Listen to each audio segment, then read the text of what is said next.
silih tulungan jadi contoh pikeun urang dengkeun gerak kieu caritana.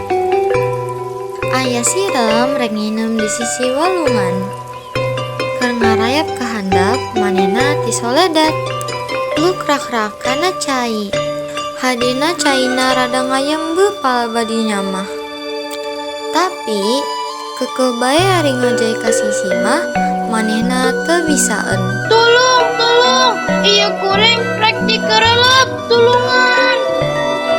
Kabeneran aya Japati keur cindekan dina dahan kai anu nyodor kaluhuran cai. Kadengeun aya sirem gegeroan minta tulung. Barang ngarelek ka handap, katen jaun sirem keur kokosehan. Japati karunyaun geleber hiber bari ngegel daun salembar.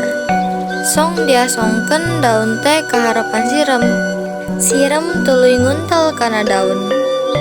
Daun ku Japati dibawa ka darat. Sok digelerkeun kana taneuh. Sirem pohara nganuhun kanana ka Japati anu geus ngelapaskeun manehna dina bahaya. Dina hiji mangsa Japati teh cindeteun deui dina dahan kai anu nyodor ka walungan tea.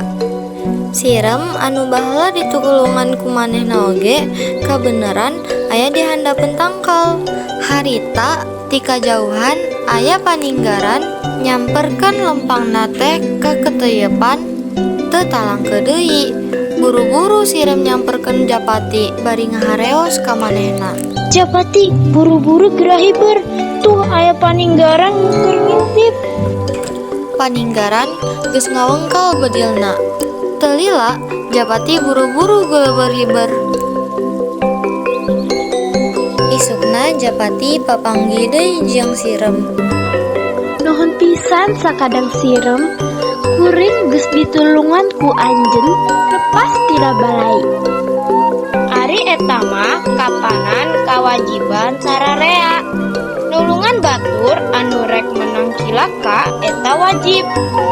Komo ieu mah kuring ayeuna hirup keneh teh lantaran geus ditulungan ku anjeun. Kitu cenah lalangkon ngeunaan sirem jeung Japati anu akur jeung silih tulungan. Pesan moral anu tiasa dicandak dina cerpen ieu teh nyaeta nulungan batur anu rek menang cilaka teh eta wajib.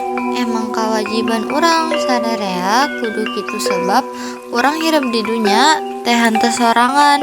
Urang kudu daek silih tulangan ka batur.